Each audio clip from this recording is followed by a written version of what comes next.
I'm Andrea, 34 years old, and 3 months ago, my own father kicked me and my 8-year-old daughter out of Christmas dinner, in front of 15 relatives, while my little girl was still holding her napkin, waiting for grace. Leave and never return, my sister said with a smile. Christmas is so much better without you, my mother added. I didn't beg. I didn't cry. I simply looked at them and said, then you won't mind me doing this. 5 minutes later, every single person who had just thrown us out was on their knees, begging me to undo what I'd done. Before I tell you what happened, please take a moment to like and subscribe, but only if you genuinely enjoy this story. Drop a comment and let me know where you're watching from and what time it is there. Now let me take you back 18 months ago, the day my husband died. The call came at 3:47 p.m. on a Tuesday. I was parked outside Lily's elementary school, watching kids stream out with their backpacks bouncing. My phone buzzed. Unknown number. I almost didn't answer. Mrs. Outen, this is Mercy General Hospital. Your husband David was involved in a motor vehicle accident. You need to come immediately. I don't remember driving there. I don't remember who picked up Lily. The next thing I knew, I was standing in a sterile hallway while a doctor in blue scrubs told me my husband of 9 years was gone. The funeral was 4 days later. My parents came. My sister Meredith came with her husband Derek. Aunts, uncles, cousins, the whole family showed up in black, dabbing their eyes with tissues. But here's what I remember most clearly. During the reception, I stepped into the hallway to catch my breath. Through the cracked door, I heard Meredith whispering to our mother, "She can't raise Lily alone. You know that, right? Maybe we should talk about having someone else take the child." My blood turned cold. I waited for my mother to defend me, to say something, anything. Instead, Patricia Outen nodded slowly. "We'll discuss it later. Let her grieve first." I backed away silently. Told myself they were just worried, just concerned. Sisters say things they don't mean. At the burial, my father Gerald pulled me aside. His hand was heavy on my shoulder. "Andrea, you need to be strong now. David's gone. Crying won't bring him back. Men," he caught himself. "People don't respect weakness. Pull yourself together." That was it. That was all my father said to me on the day I buried my husband. I didn't know then that this was only the beginning. 3 months after the funeral, the insurance settlement came through. $2.3 million. David had taken out a policy years ago, back when Lily was born. "Just in case," he'd said. I remember rolling my eyes at him. We were 26. Nothing was going to happen. But something did happen. And now I was sitting in a lawyer's office, signing papers, trying not to think about the price tag on my husband's life. The moment the deposit hit my account, everything changed. Meredith started calling twice a week. "Just checking in, sis. How are you holding up?" Her voice dripped with sweetness I'd never heard before. My mother invited me and Lily to Sunday dinners, every single week. "Family needs to stick together," she said. Even my father, who hadn't voluntarily spoken to me since my wedding, suddenly wanted to catch up. The fourth Sunday dinner, Gerald cleared his throat at the head of the table. "Andrea, I've been thinking. You should let Meredith manage your finances. She's good with money. You've always been the creative type." I set down my fork. "I appreciate the concern, Dad, but I'm handling things fine." The temperature in the room dropped 10 degrees. Meredith jumped in, voice still honey-sweet. "We just worry about you, that's all. You've never dealt with this kind of money before." "I have an accountant and a financial advisor. David set it up before—" I couldn't finish the sentence. After dinner, as I was gathering Lily's jacket, a frail hand caught my wrist. Grandma Margaret, 85 years old, sharp as a tack. She leaned in close. "Be careful with that money, child. I don't trust anyone in this room." Her eyes flickered toward her own daughter, including Patricia. She pressed something into my palm, a folded piece of paper. "There's someone you need to call. We'll talk more soon." Before I could ask, Lily came running and Grandma shuffled away. I didn't open the paper until I got home. The paper was blank. No, not blank. A phone number. And 3 words in Grandma Margaret's shaky handwriting. "Call Marcus Webb." I didn't call. Not yet. I told myself I was overreacting. Grandma was old, maybe confused, maybe paranoid. 6 months passed. Meredith's calls became more frequent, more pointed. Dad's store is struggling, you know. The construction supply business isn't what it used to be. Mom's been stressed. Medical bills are piling up, just little things. It must be hard sitting on all that money while family suffers. Then came the dinner where everything shifted. My mother called, crying. Actually crying. Andrea, your father is about to lose the store. 30 years of his life, gone. We might lose the house too. My chest tightened. Despite everything, they were still my parents. I can help, I said. I'll lend you 50,000, no interest. Pay me back whenever. Lend? Gerald's voice boomed through the phone. Patricia must have put me on speaker. I don't need charity from my own daughter. I'm not some beggar. Silence. Then Meredith's voice, smooth as silk. What Dad means is, it would be easier if you just signed a few papers. Let me handle the investments. That way we can help the family properly. Together. What papers? Just standard stuff. Power of attorney, asset management. I'll handle everything. You won't have to worry about a thing. Power of attorney. My dead husband's voice echoed in my memory. Never sign anything you haven't read twice, Andrea, and never sign over control of money to family. That's how fortunes disappear. I took a breath. I need to think about it. What's there to think about?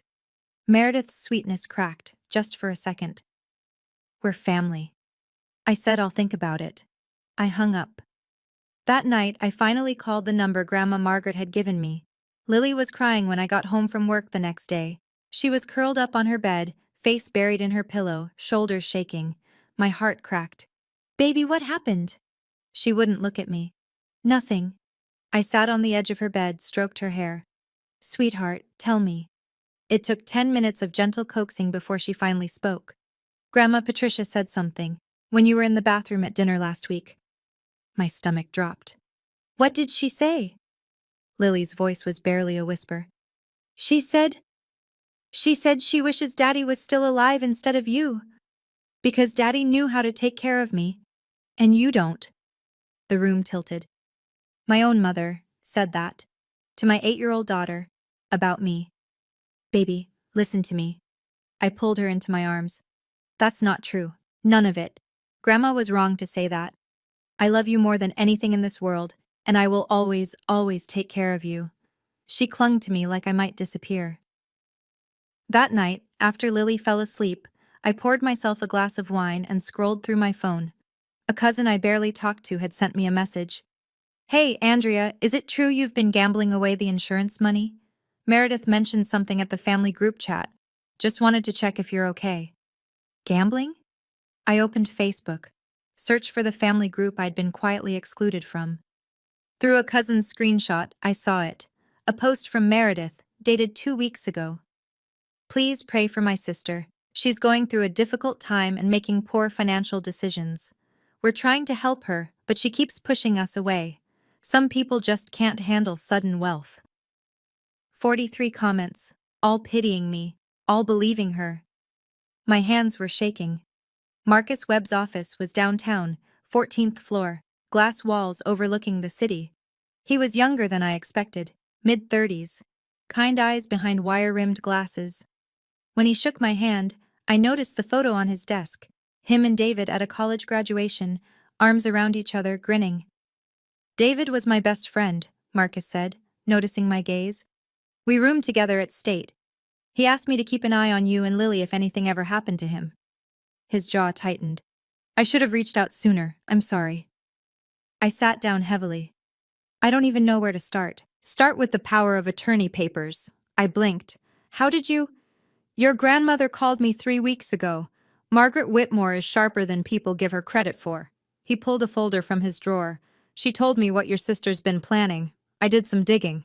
He slid a document across the desk. Meredith contacted your insurance company 2 months ago, asked about the process for transferring beneficiary rights. Said she was inquiring on behalf of the family. My blood ran cold. She what? It gets worse. Marcus opened another folder. I had a forensic accountant look into your father's business. Gerald's store isn't just struggling. It's hemorrhaging money, bad investments, poor management. He's about 3 months from bankruptcy. And Meredith? Her real estate business took a hit last year. She owes money to investors she can't pay back. He leaned forward. Andrea, they don't want to help you manage your money. They want to take it. I thought about Lily crying on her bed, about my mother's cruel words, about the Facebook post calling me a gambling addict. What do I do? Marcus tapped the folder. First, don't sign anything. Second, your grandmother called me about something else. Her will. Her will? She wants to change it, and she wants me to witness. 1 week before Christmas, the doorbell rang at 7 p.m. I wasn't expecting anyone. Meredith stood on my porch, designer coat, perfect makeup, a manila folder tucked under her arm. Her smile didn't reach her eyes. Can I come in?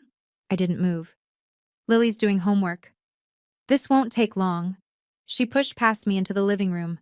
I closed the door slowly, buying time. What do you want, Meredith? She set the folder on my coffee table. I want you to sign these. For the family. I didn't touch it. I already told Dad no. You told Dad no. She tilted her head. You didn't tell me no. I'm telling you now. No. Her smile flickered. Andrea, I'm trying to help you. Help me? By telling everyone I'm a gambling addict? Her face went blank for half a second. Then the mask slid back on. I never said addict. I said you were making poor decisions, which you are, sitting on $2 million while your family drowns. Your poor decisions aren't my responsibility. Excuse me? I offered to help. Dad refused. Now you want me to hand over control of everything? That's not help. That's theft. Her voice dropped. Cold. You don't know what you're doing. You never have. You married David and got lucky. That's it. You're not smart. You're not capable. You're just a widow with a windfall. I felt Lily's presence before I saw her. She was standing in the hallway, homework folder clutched to her chest, eyes wide. Meredith saw her too. She adjusted her expression instantly. Lily, sweetie, Aunt Meredith was just... I heard what you said about Mom. The silence was deafening. Meredith grabbed her folder and walked toward the door. At the threshold, she turned. Christmas dinner. You'll be there, and you'll bring the signed papers. Or don't come at all. The door slammed. 3 days before Christmas. My phone rang at 6 a.m. Dad. I answered against my better judgment. Hello? You're coming to Christmas dinner, not a question. Good morning to you too, Dad.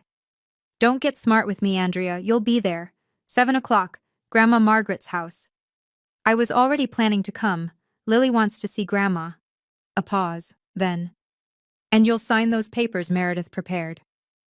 I closed my eyes. Dad? This is not a discussion. His voice hardened. This is not a request. You will sign those documents, or you won't set foot in this family again. You're threatening to disown me over money?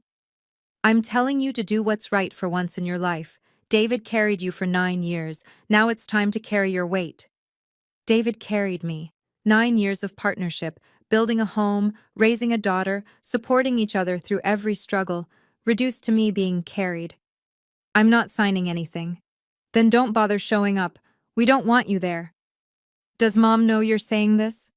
He laughed bitterly. Who do you think told me to call?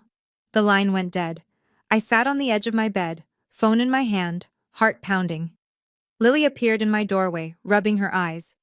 Mommy? Who was that? I forced a smile. Just Grandpa, baby. Go back to sleep. Are we still going to see Grandma Margaret for Christmas? I thought about the envelope Grandma had slipped me at our last visit, the one she'd whispered about. Open it when you need strength, she'd said. I thought about Marcus's warnings, about the papers in that manila folder, about everything I stood to lose. Yes, sweetheart. I pulled her into a hug. We're going. I knew it was a trap.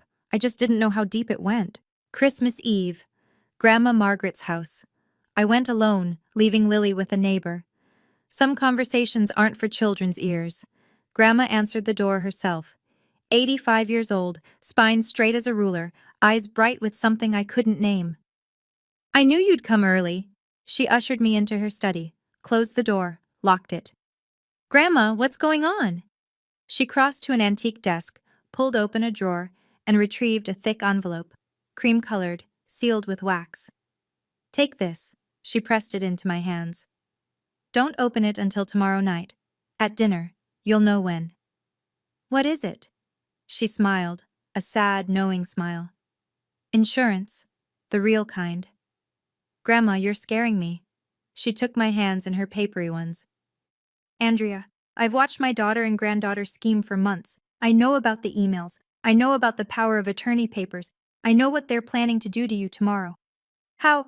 Patricia accidentally forwarded me an email chain, mother-daughter gossip. They forgot I know how to use a computer.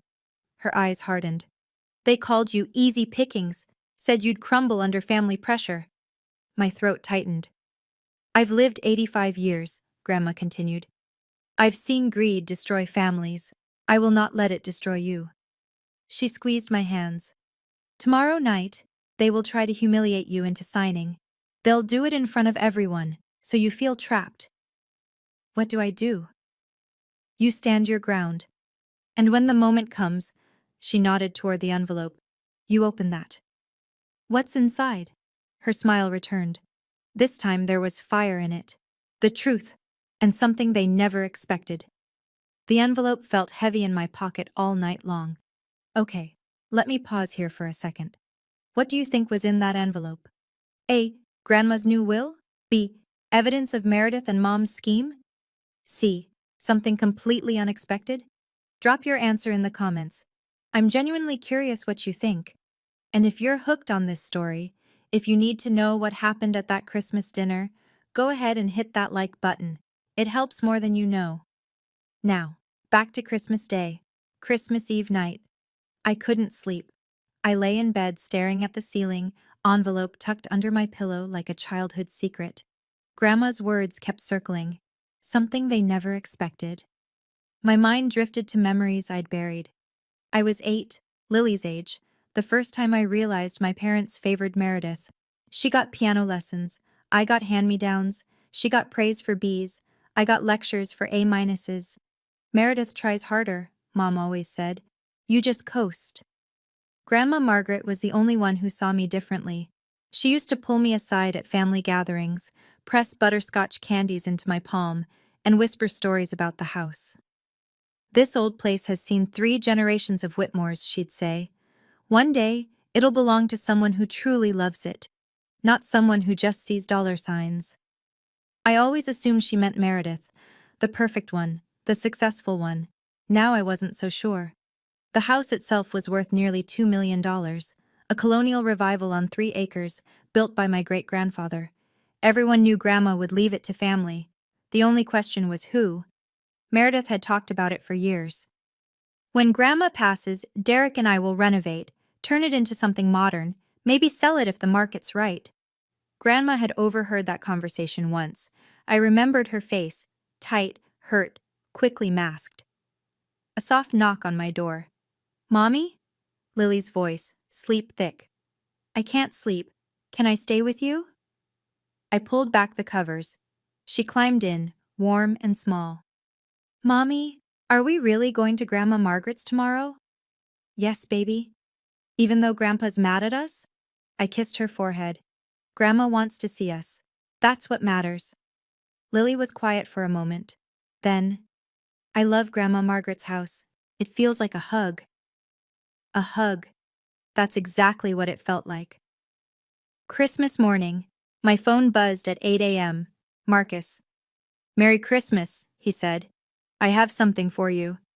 You're working on Christmas? This couldn't wait. His voice was tight. Your grandmother forwarded me an email last night. The original chain between Meredith and your mother. I sat up in bed, heart hammering. What does it say? I'm reading it now, dated April 15th, 2 weeks after David's funeral. He paused. Andrea, I need to read this to you. Are you sitting down? Yes. Marcus cleared his throat. We need to move before she gets smart. You know how pathetic Andrea is. She'll believe anything if we frame it as helping the family. Dad's store is the perfect excuse. My stomach turned. The plan is simple, Marcus continued. Get her emotional, isolated, make her feel guilty for having money while we struggle.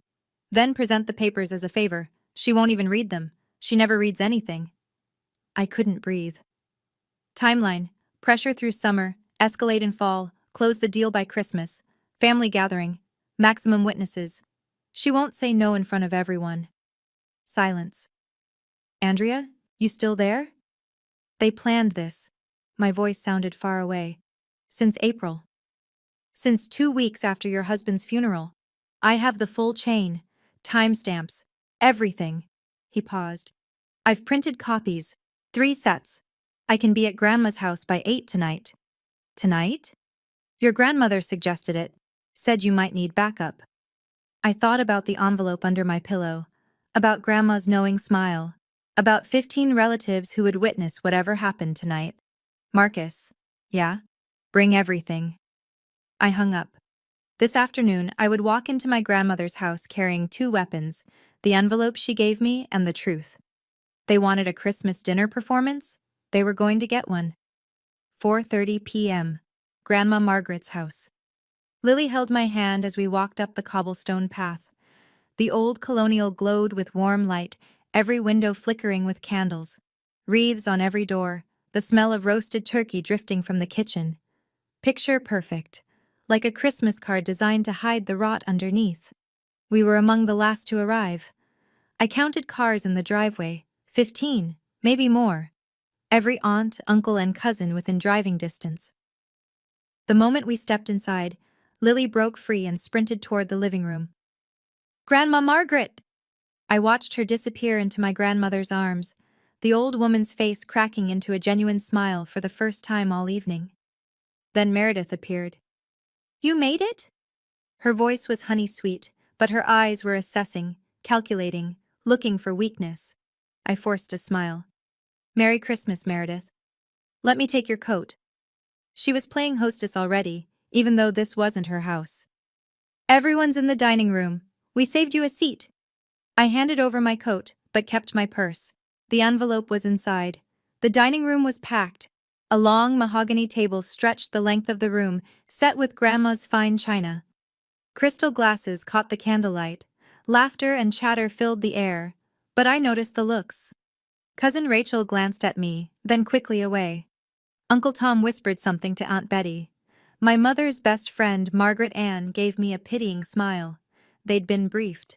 I scanned the room for my parents. There, at the head of the table, Gerald sat like a king awaiting his court. Patricia beside him, dabbing her lips with a napkin, refusing to meet my eyes. And next to them, an empty chair, waiting for me. Andrea, sweetie? My mother's voice rang out. Come sit, we've been waiting. The meal started normally enough. Turkey was carved, wine was poured, stories were exchanged. I kept my head down, cut Lily's meat, helped her with her vegetables, tried to breathe. Then halfway through the main course, Meredith stood up. She clinked her wineglass with a fork. The room fell silent. Everyone, I hate to interrupt, but I have an announcement. Her voice carried, practiced, theatrical. Our family is facing a difficult situation, and I think it's time we address it openly. I felt every eye in the room shift toward me. Meredith continued. As most of you know, my dear sister Andrea lost her husband David 18 months ago. A tragedy for all of us. Murmurs of sympathy. A few nodded solemnly. What you may not know is that Andrea received a substantial insurance settlement. Life-changing money. Meredith paused for effect. And we, as a family, are concerned about how she's managing it. My hands clenched under the table. Lily looked up at me, confused. We've tried to help her privately. We've offered guidance. But Andrea has refused to listen. Meredith's voice cracked perfectly, a rehearsed waver. So today, in front of everyone who loves her, I'm asking my sister to let us help. To sign a simple document allowing me to co-manage her finances. She pulled a folder from beneath her chair, the same manila folder she'd brought to my house. It's for her own good, for Lily's future. She looked directly at me, eyes glittering. What do you say, Andrea? Will you accept your family's help? 15 faces turned toward me, some pitying, some expectant, some already nodding, convinced I was the problem. Lily whispered, Mommy? At the head of the table, my father crossed his arms. At the far end, Grandma Margaret sat perfectly still, watching. waiting. I stood up slowly. Every eye in the room was on me. I could feel the pressure, the unspoken expectation that I would crumble, apologize, sign whatever they wanted just to make the discomfort end. No. The word hung in the air. Meredith blinked. Excuse me? I said no, I'm not signing anything. The room went absolutely still. Someone's fork clattered against a plate. My father's chair scraped back. He rose to his full height, face reddening. You don't get to say no. Not to family. Not after everything we've done for you. What have you done for me, Dad? Tell me. What exactly have you done? We raised you, gave you everything. And this is how you repay us? By hoarding money while your own family suffers? My mother finally looked at me. Her eyes were cold. Andrea, you've always been selfish. Even as a child, some things never change. I offered to help, I said, fighting to keep my voice steady. I offered Dad $50,000, no interest. He refused. Because it was insulting, Gerald slammed his palm on the table. China rattled. You have millions sitting in a bank account while my life's work collapses and you offer me scraps? Meredith stepped closer, voice dripping with false concern. See? This is what we're dealing with. She doesn't understand money. She doesn't understand family. She needs guidance. She needs a keeper, someone muttered. I didn't see who. Lily had started crying silently. Tears streamed down her face as she watched her grandfather scream at her mother. Only Grandma Margaret moved.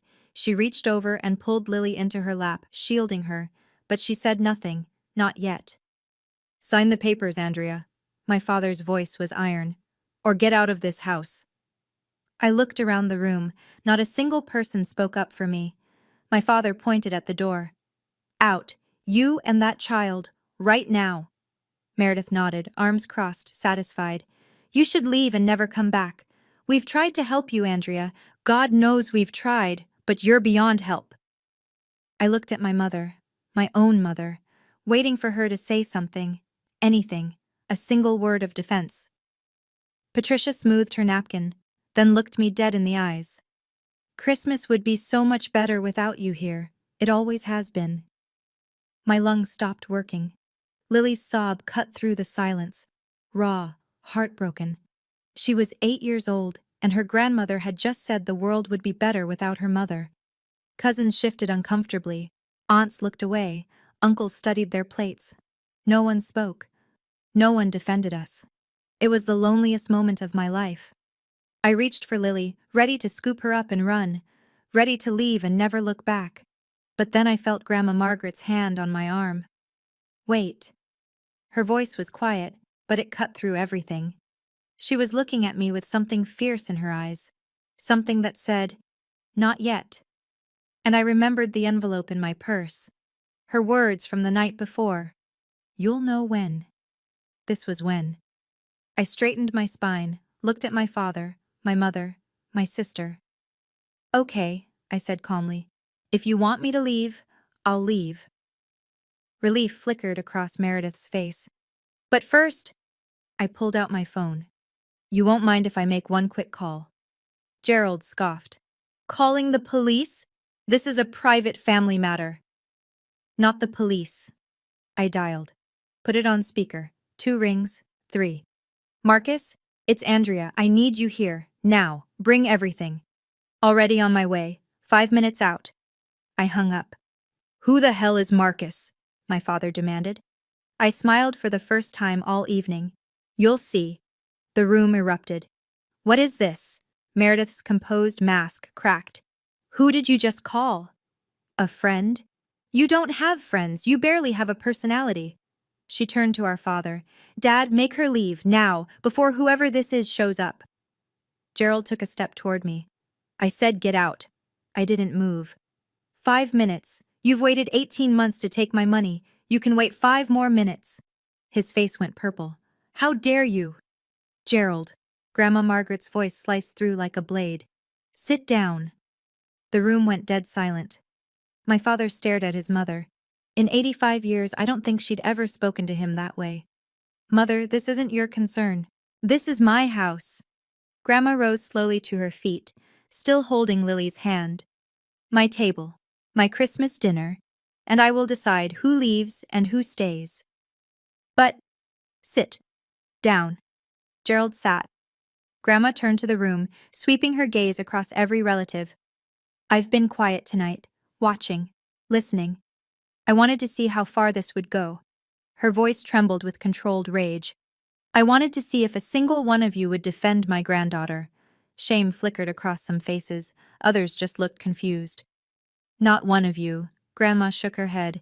She offered help. You refused it. She said no to manipulation. You called her selfish. You made a child cry on Christmas Day.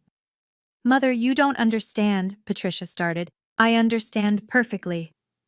Grandma reached into the pocket of her cardigan, pulled out a folded paper. Patricia, do you remember the email you forwarded me in April? The one about Andrea being easy pickings?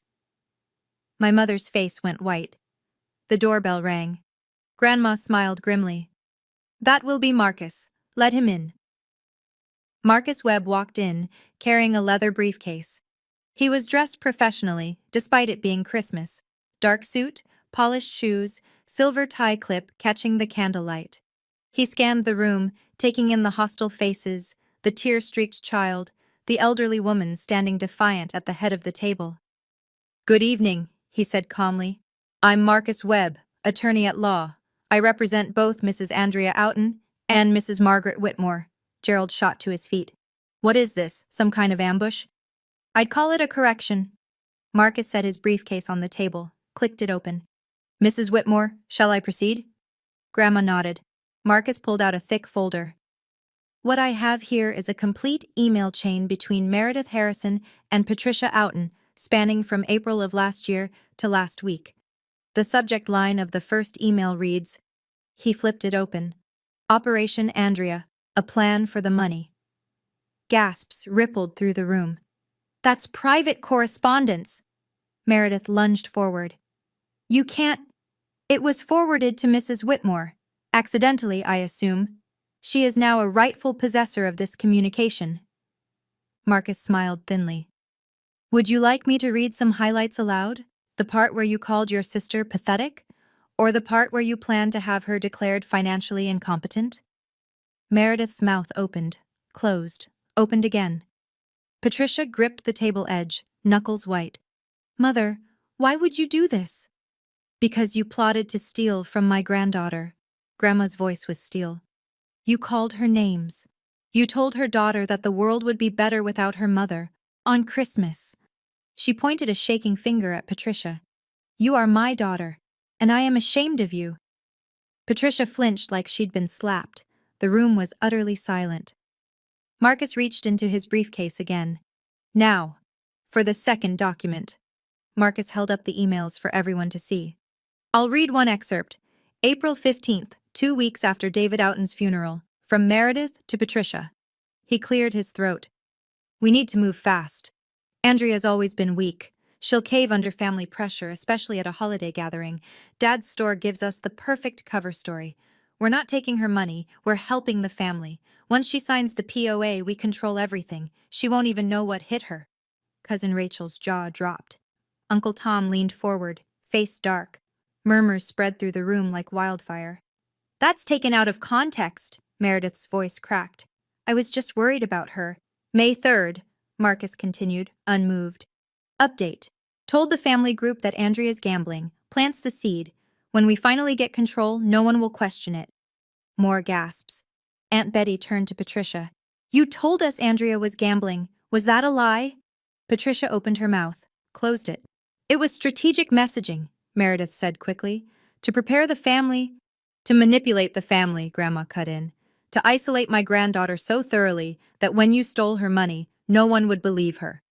Gerald stepped forward. Now hold on, this is all circumstantial. Email chains can be faked. Marcus pulled out another document. Certified letterhead. Official stamps. These emails were authenticated by a digital forensics expert this morning. Timestamps verified. IP addresses traced to devices owned by Mrs. Harrison and Mrs. Patricia Outen. He set it on the table. Anyone who would like to verify the authenticity is welcome to review the certification. No one moved. Meredith was shaking now. Her perfect facade had crumbled completely. "Andrea, please." Her voice was small. "I can explain." I finally spoke. "I'm done listening to explanations. Can you guess what's in the second document Marcus is about to reveal? I'll tell you in just a moment, but first, if you're sitting there feeling your heart race like mine was that night, do me a favor. Hit subscribe and turn on notifications. I promise the ending is worth it. Also, if you've ever dealt with toxic family members who only showed up when money was involved, I see you. Comment below. Okay, back to that dining room. Marcus reached into his briefcase one final time. He withdrew a document bound in blue legal paper. Official seal. Notarized signatures. "This," he said, "is the last will and testament of Margaret Ellen Whitmore, executed 3 weeks ago, witnessed by myself and 2 independent parties." The temperature in the room dropped 10 degrees. Patricia stood so abruptly her chair fell over. "Mother, what did you do?" Grandma Margaret remained seated, hands folded in her lap, perfectly composed. "I did what I should have done years ago. I protected the people who actually deserve protection." "Mother, you promised—" "I promised nothing." Grandma's voice was ice. "You assumed, Meredith assumed, everyone in this family assumed they knew what my will contained." She smiled coldly. "You assumed wrong." Marcus opened the document, read aloud. "I, Margaret Ellen Whitmore, being of sound mind, hereby bequeath my primary residence at 742 Whitmore Lane, including all land, structures, and contents thereof, valued at approximately $1.8 million, to my granddaughter, Andrea Louise Oughton." The envelope Grandma had given me, I finally understood. She'd given me a copy of the will days ago. Just in case. Chaos. Meredith screamed. Actually screamed. "No! That house was supposed to be mine. We talked about this. Renovations. You talked about selling my family's home for profit." Grandma's voice cut through. "I listened, and I made my decision." Gerald slumped into his chair like a puppet with cut strings.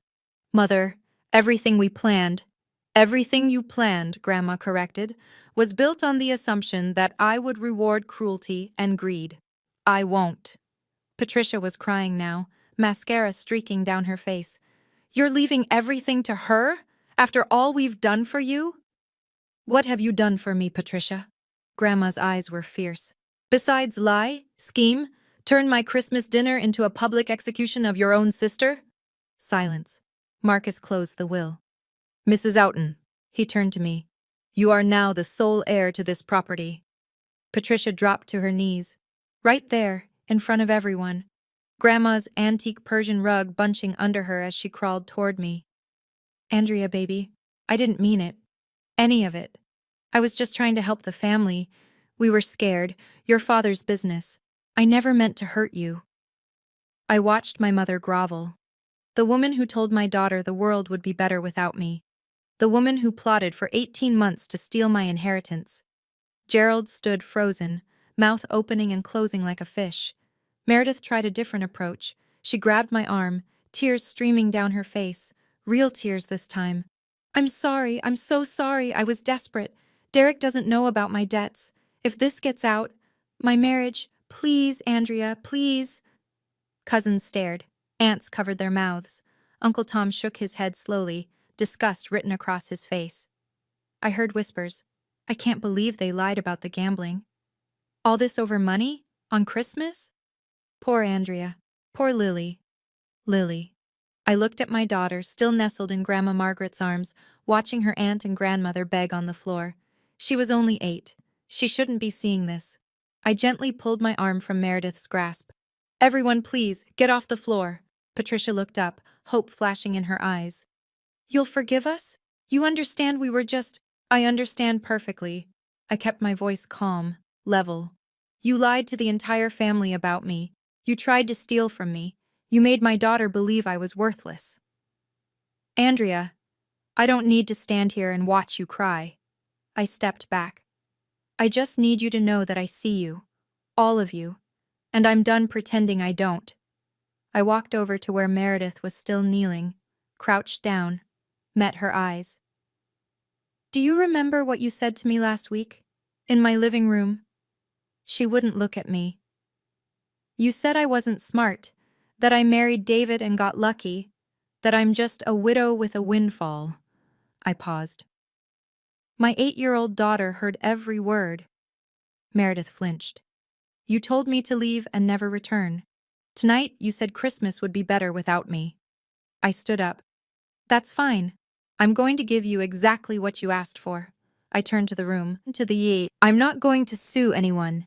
I'm not going to press charges. I'm not interested in revenge. My voice was steady, strong. David would have been proud. But I am going to protect myself and my daughter. From now on, there will be boundaries. I looked at my father.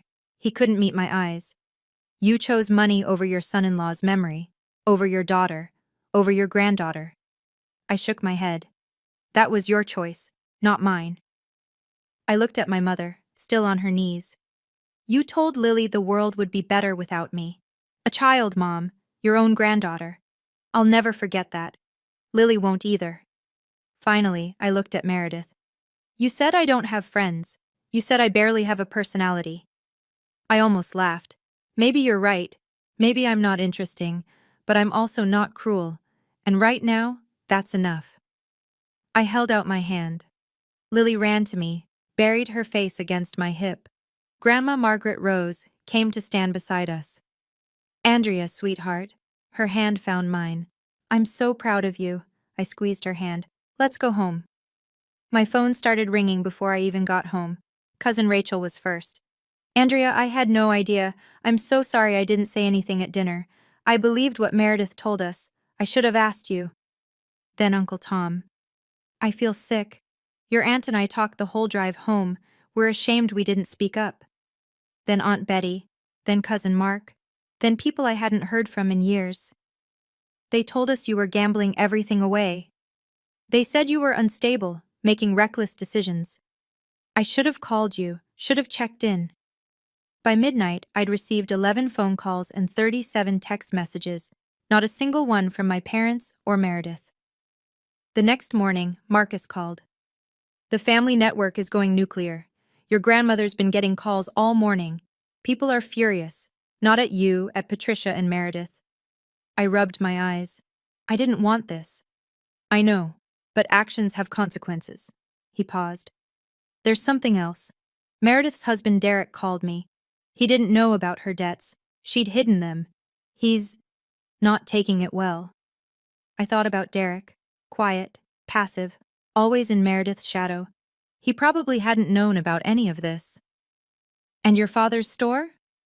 What about it? Filed for bankruptcy this morning, officially. The news is spreading. Some of his regular clients are cutting ties, not because of the bankruptcy, but because of what happened at Christmas. Word travels fast in small business communities. I leaned against my kitchen counter. I didn't want anyone to suffer. You didn't cause this, Andrea. You just stopped letting them hide it. Marcus's voice softened. Get some rest. You've earned it. But rest didn't come easy. Not when I kept hearing my mother's voice in my head. Christmas would be so much better without you. A week after Christmas, Marcus sent me a summary. Gerald's hardware store had closed its doors. 30 years of business, liquidated to pay creditors. He'd have to sell the smaller house he and Mom lived in to cover the remaining debts. Meredith lost 3 major clients. Word had spread among her real estate circles, not about the inheritance drama, but about the family meeting that went wrong. In the business world, reputation is everything. Hers was crumbling. Derek had moved into his brother's apartment. He wasn't filing for divorce, not yet, but he wasn't coming home either. I read the summary twice, then set it down. I didn't feel victorious. I felt tired, sad, hollow. Lily was playing with Lego blocks in the living room. I watched her build a little house, complete with tiny windows and a red door. Mommy? She looked up. Is Grandpa going to be okay? I sat down beside her. I don't know, sweetie. I feel bad for him, even though he was mean. Out of the mouths of babes. I do too. I helped her snap a roof piece into place. Sometimes people make choices that hurt others, and then they have to live with what happens next. Did we make them get in trouble? I thought carefully before answering. No, baby. We just told the truth. What happened after? That was because of choices they made, not us. She considered this, nodded slowly. Okay. I pulled her into a hug. I didn't want to see my family suffer. I hadn't set out to ruin them. All I'd wanted was to be left alone, to protect my daughter, to honor David's memory by building a stable life. But Marcus was right, actions have consequences. And sometimes, the truth is its own form of justice. 2 weeks after Christmas, Grandma Margaret called. I have a question for you, she said without preamble. And I need you to answer honestly. Of course, Grandma. Would you and Lily consider letting an old woman move in with you? I almost dropped the phone. What? I've been rattling around this big house alone for 10 years. Patricia won't speak to me. Meredith won't look at me. Gerald just grunts when I call. Her voice softened. But Lily hugs me like I matter. And you, Andrea, you've never once asked me for anything. Grandma, I can't ask you to leave your home. You're not asking. I'm offering. She paused. The house is yours, technically, after I'm gone. But until then, I don't want to live in it alone anymore. I want to be somewhere I'm actually wanted. My throat tightened. I thought about our small apartment.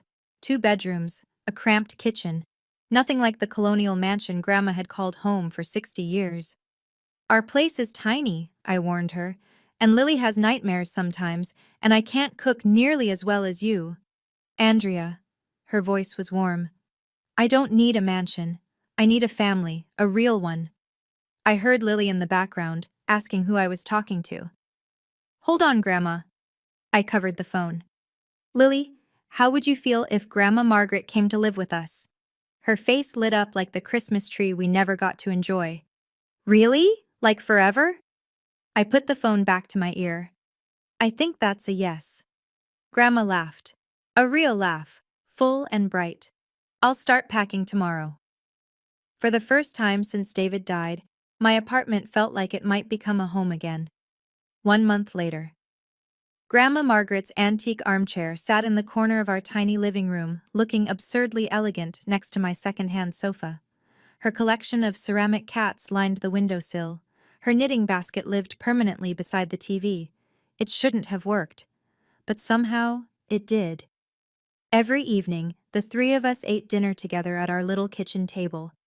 Grandma taught Lily how to make her famous apple pie. Lily taught Grandma how to use video calls.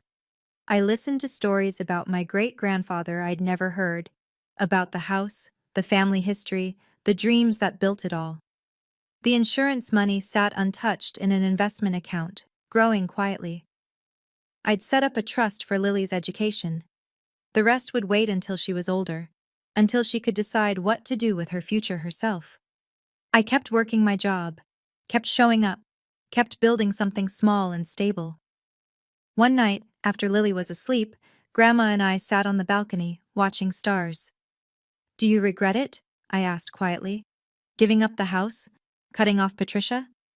She was silent for a long moment. No. Her voice was steady. That house was just walls and wood. What Patricia and Meredith did, that was a betrayal of everything family should mean. She reached over, patted my hand. You and Lily are my family now. Real family. The kind that stays. I felt tears prick my eyes.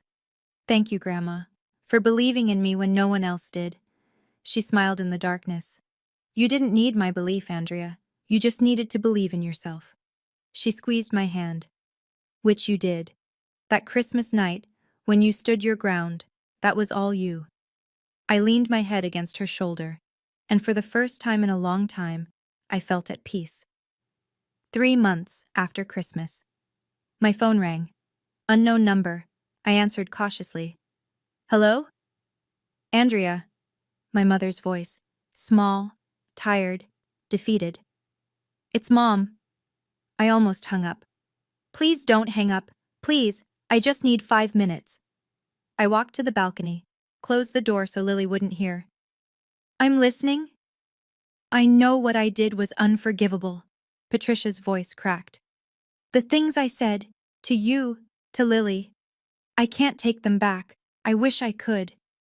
You told my daughter the world would be better without me. Silence. Then. I know. I was I was so scared, Andrea. Your father was falling apart.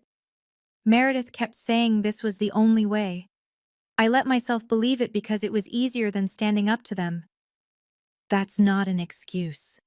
It's not, you're right. She was crying now. I'm not asking you to forgive me, I wanted to hear Lily's voice, just once. It's been 3 months. I watched the city lights blink below. Mom. Yes? I'm not going to pretend everything is fine. I'm not going to let you hurt Lily again, but I took a deep breath. I'm also not going to punish you forever. That's not who I want to be. What does that mean? It means I need more time. A lot more time. And when I'm ready, if I'm ever ready, I'll reach out. I paused. But the reaching out has to come from me, not you. Do you understand? Yes. Her voice was barely a whisper. Yes, I understand. Okay. Andrea? What? I'm sorry. I'm so, so sorry. I let those words hang in the air, then quietly, I know, Mom. I know. I hung up. I wasn't ready to forgive, but I wasn't consumed by hatred either. That felt like progress. After that call, I started journaling. Just a cheap notebook from the dollar store. A few pages every night after Lily went to sleep. Tonight, I wrote, I used to think family meant accepting whatever they threw at me, keeping the peace at any cost, smiling through insults because blood is thicker than water. I was wrong. Family is not a free pass to hurt people. Love is not supposed to come with conditions. And peace built on silence isn't peace at all. It's just suffering with a smile. My father called me selfish for not signing over my money. My mother said Christmas would be better without me. My sister planned for 18 months to steal everything I had. But here's what they didn't expect. I survived. I survived because I finally understood something David always told me. You're stronger than you think, Andrea. You just have to stop waiting for permission to be strong. I stopped waiting. I stood up. I said no. I chose my daughter over approval, my self-respect over belonging. And somehow, on the other side of all that pain, I found something I didn't expect to find. Peace. A real family. Smaller now, but truer. A home that feels safe. And a future I get to build myself, one day at a time. Grandma's voice called from the kitchen. Andrea, the cookies are ready. Lily's footsteps thundered down the hall. Cookies! I closed the notebook, smiled. There would still be hard days. There would still be moments when my mother's words echoed in my mind, when I wondered if I'd done the right thing. But tonight, there were cookies. And laughter. And the two people who mattered most in the world. That was enough. That was everything. And that's my story.